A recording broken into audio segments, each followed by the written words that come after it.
Our thanks to Netflix legend, the best general manager in college football, Martin Simmons, for that intro. As always, we begin with the Alabama Crimson Tide, year 2 of the Kalen DeBoer era. 9.5 wins is the win total over at FanDuel Sportsbook, where you can make every moment more.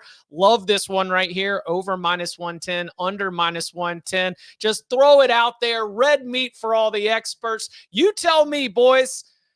Over or under? DK, I'll start with you. I wish I could show you this. I have over crossed out, under crossed out, back to over. I was so back and forth on this one, and I have a theme. That was the one thing that the Netflix doc did kind of remind me how evenly matched. There's a lot more parity in the league this year.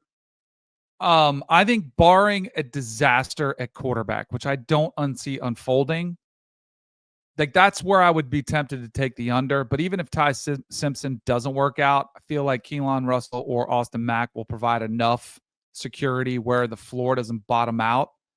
So I'm going over with a very slight lean. I think the offensive line and defensive line, and the defense specifically, is probably just too good for this team to kind of fall the way they did last year. I think year 2, you'll see a big jump in kind of continuity, culture, like what Kalen DeBoer expects of this team. So I've got him going very slightly over. Wrong. So wrong. Never been more wrong in your life. Tom Fornelli joining the program. Glad to see you, Tom. How are you doing? Can we get the updated vitals? 6'3" and a quarter in shoes, 265. Let's go. As Dan Patrick would say, you get the bell, right? Yeah, we the tallest college football podcast in America by cumulative height continues. We still all check out 72 inches or higher. Mm-hmm. That's damn straight we do. Yeah. Okay, so Tom, you want to jump in? We're talking Alabama or Bud. Danny, you're on the over. I am also on the over. I just wanted to yell at you because I missed you. It's weird to say it because it's Alabama, but I do feel like the way when I've been preparing for the season, when I've been taking a look at this team, like I know there are still questions about the quarterback spot, but I feel like we're underrating Alabama in a weird way. Overlooking, maybe not underrating, but overlooking, keeping them out of conversations they probably deserve to be in. And you look at their non-con, and obviously it's always fun to make fun of most SEC non-cons. Like they've got UL Monroe, they've got the Eastern Illinois FCS game late in the season, but they've also got Florida State to open the season in Wisconsin in their non-con. So it's like those are two real P4 programs in the non-conference games, but I feel like they're going to win them both. So I'm looking at this team. I think they're 3-0 going into that Georgia game. Georgia, I would have them losing more often than not, but I don't think that's a definite outcome.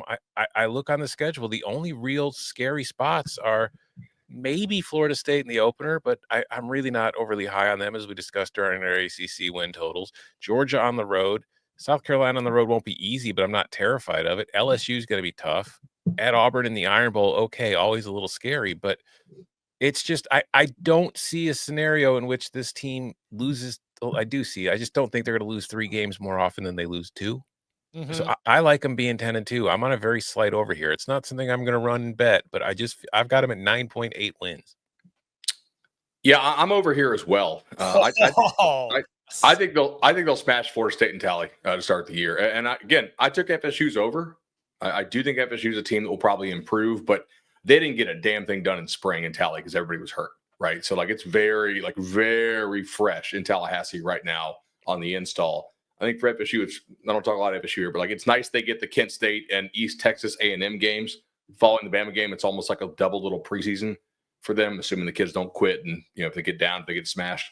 But I'm not really scared about that game for taking this Bama over, to be frank. UL Monroe, obviously, I'm not just going to read off their schedule. It's on the screen. You guys should be subscribed to us on YouTube. But I feel pretty good about the quarterback position, I think. I like the receiver room a whole lot. Ryan Grubb coming back is a big deal to me. I think their offensive line is really talented. I mean, this team could have 10 guys drafted in this upcoming draft. Not to mention some of the guys like Ryan Williams is not even eligible. Right. It's year 2 under Kane Womack's defense. I think I like the road trips for the most part. Like at Georgia, you'll be a dog.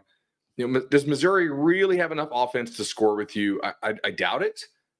South Carolina is scary for sure, but I think South Carolina is a worse team this year than they were last year, given what they lost on defense. I mean, LSU, Oklahoma, the middle part of this is tricky for sure because of the lack of some of the bye weeks, right? Mm-hmm. Like that.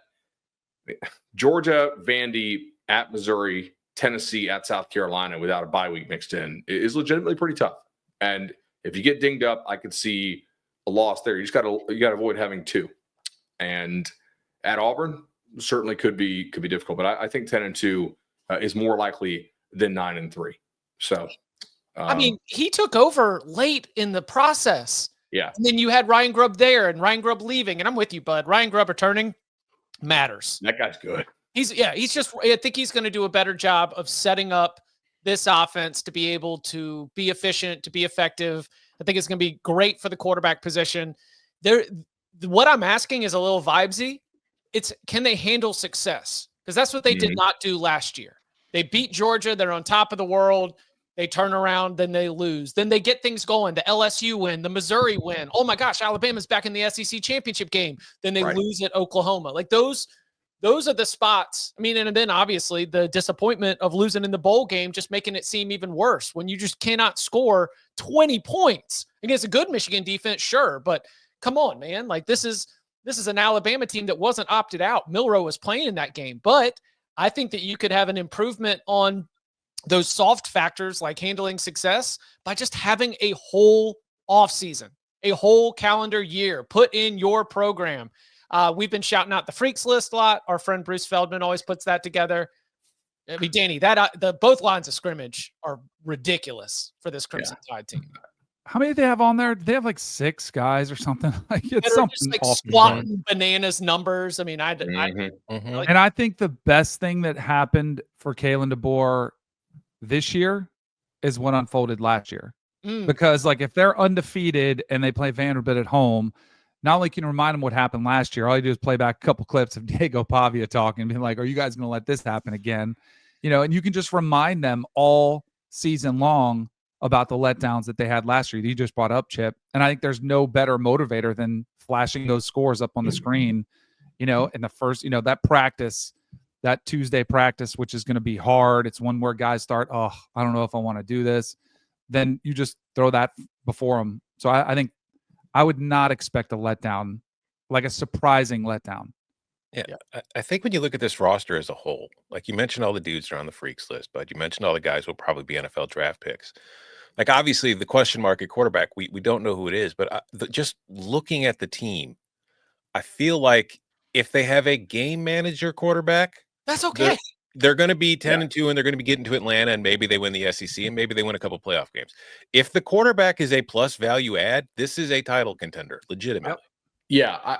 I don't know if I've fully bought in on game manager 10-2. I think you probably need to be playing a guy for most of your games who is eventually going to be drafted. Maybe not drafted this year, but like somebody who at least has some like actual pro potential. If Russell's really not ready and they have to play the vet and he's just a total jag, then I probably lose this because you do play enough quarterbacks on this Bama schedule who have like been mentioned at the top of the draft.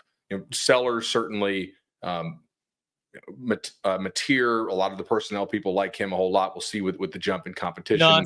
Nuss. Yeah, like that's a hard stretch. I mean, Tennessee losing Nico is probably pretty big for Bama here, right? Because like even though he didn't play great last year, like he does have the physical potential to mess you up, whereas I don't think Joey Aguilar does in Tuscaloosa. Those games are at home, which is huge. Tennessee, LSU, Oklahoma, all at home. Sets up nicely for them. Exactly. God, nothing but positivity and 4 overs on the Alabama Crimson Tide. What could go wrong? Okay.